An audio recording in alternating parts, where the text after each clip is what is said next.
6 reasons that you should invest. Let's get into it.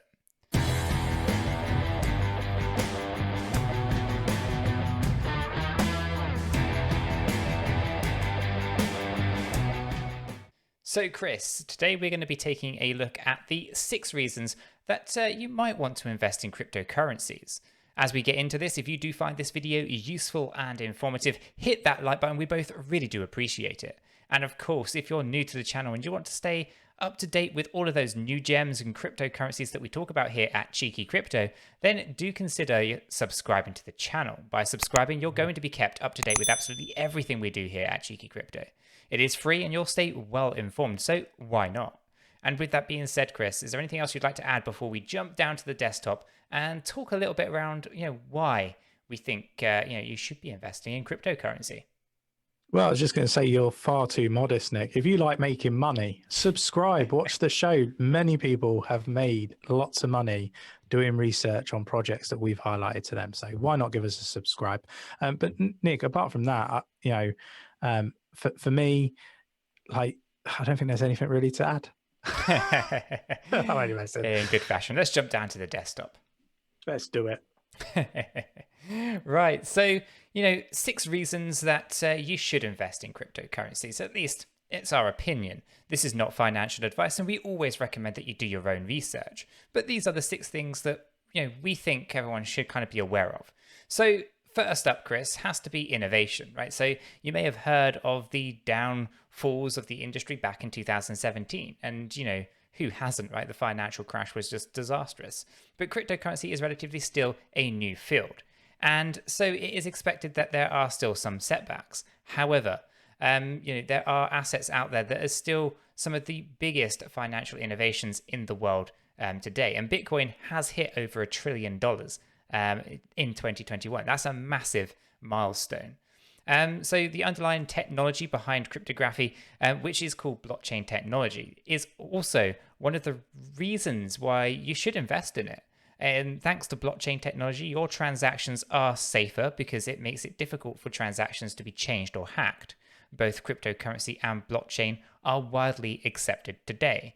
And as a lot of companies and businesses adopt blockchain technology into their systems, use cryptocurrency as a payment, you should expect vast usage of digital money in the future.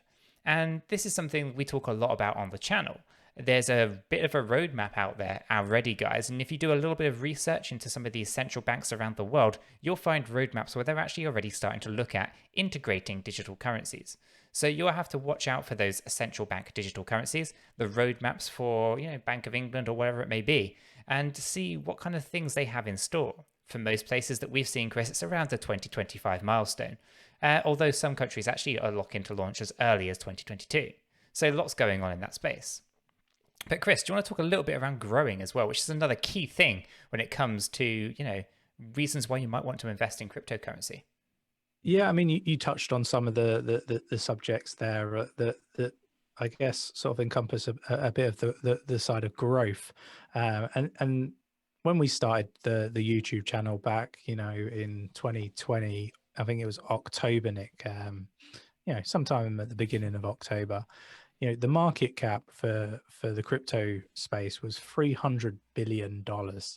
And now we're almost at 2 trillion.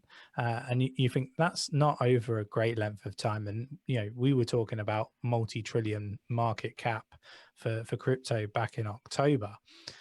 We're seeing things like tokenization of stocks, again, something we were talking about when we first started the channel, tokenized property and all that side of things, the CBDCs that, that there is actually countries that have got it live already, in fact, Nick. And we've looked at the roadmaps for the Bank of England, for example, who are now using Essentia to sort of start building some of those networks, I guess, and rails in order to be able to set those systems up. So, this is becoming something that is going to be mainstream, and it, is already sort of hitting the headlines with the likes of Bitcoin doing phenomenally well, reaching an all-time high. we're starting to see institutions getting in.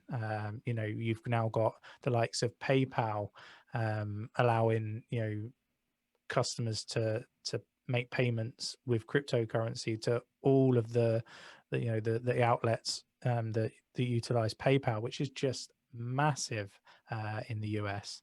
Microsoft are getting involved. Tesla are getting involved. I mean, it just goes on and on and on, Nick. And this is still the start. And I kind of feel like we're going to start to see other markets, like metal markets and various others, start to be tokenized.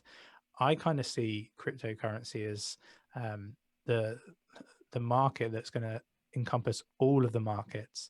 And my usual phrase, Nick, and it's the one that Ripple tend to use: all the money.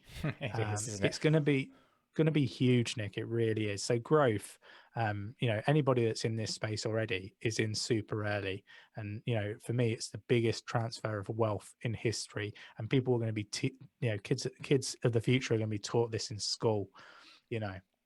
Absolutely. So I think growth is fantastic, and it's definitely a part of why you potentially want to be looking at cryptocurrency as a good investment option for you. But above that, there's simplicity, right? And this is one of the great things about investing in cryptocurrency. It is actually relatively simple. Once you kind of get your head around, those exchanges and things like that, it's a lot more simple nowadays than it was when it first launched. And thanks to the blockchain, transactions are easy to record. All the transactions can be done within a day. So compared to other assets like real estate and stocks, there are fewer steps required for you, right? And you can start investing right away. With cryptocurrency, you just need you need to create an online account, a wallet, and you're good to go. You can keep track of everything on your phone if you wanted to. So from, I guess how things have evolved over the past kind of 10 years or so, it used to be very complicated in those early days, and it has become incredibly simple. There are some fantastic platforms out there that do simplify even the more complex exchanges. If you take a look at Coinbase, it's probably one of the easiest and most intuitive places to start cryptocurrency investing. With that being said, there's usually less tokens available or coins available on Coinbase, but it is a very simple place to start. From there, you can evolve and move on to the more complicated exchanges like Binance. But once you understand how Binance works, that too is also incredibly simple. So yeah, I do totally think that it's actually a really simple place to start investing. It's much simpler and quicker than that of things like real estate and stocks, where sometimes you even have to get, lawyers involved. You definitely don't need that when it comes to cryptocurrency. So there's a lot of wins here. But Chris, do you want to talk about flexibility? Yeah, I have absolutely no flexibility, which is probably why you've given this one to me, as much as me saying you're simple. But no, all jokes aside, things, technology, that side of things, in the early days, I would not say that cryptocurrency was flexible by any stretch of the imagination, but that has definitely changed as technology sort of progressed over the years and advanced. Today, it's easy to buy cryptocurrency, as Nick touched on, when you look at the likes of crypto.com, Coinbase, as two really good examples of simple to use apps that you can download on your phone, or you can do it on a laptop or a PC, for example. But they're easy to obtain, easy to set up, and it's virtual money. And it's when we look at flexibility, it's really simple to send money to people, and really quick and very, very cheap, depending on the cryptocurrency that you use.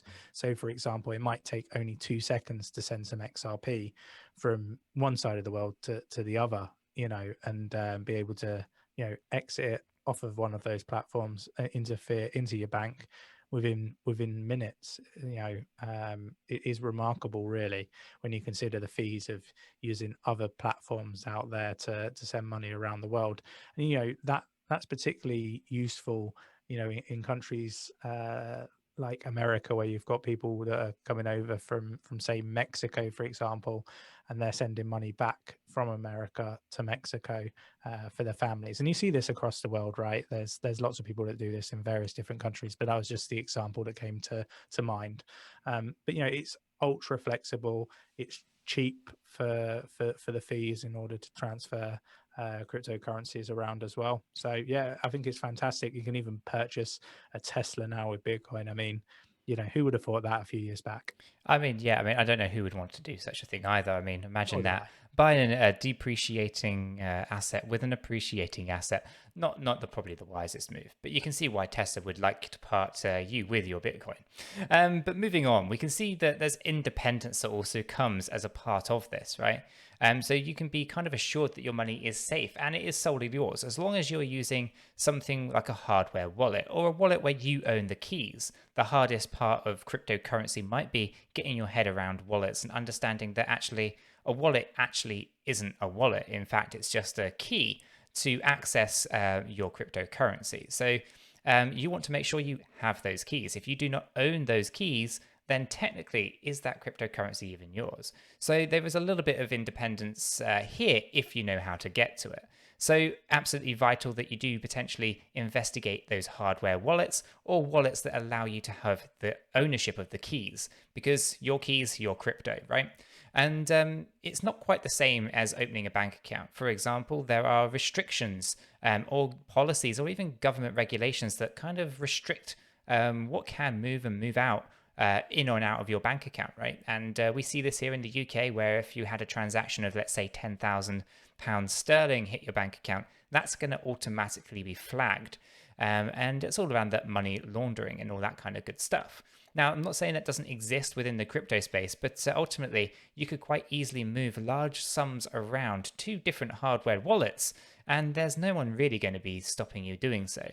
So it's a little bit more flexible, as Chris was saying, but also gives you a bit more independence than you get with standard banking, at least over here in the UK. You kind of have that control over where your investments go, which currencies you invest in, where you store them, and how you trade it.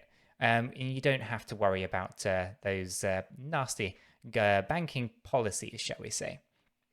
So always good to have a bit of independence, Chris.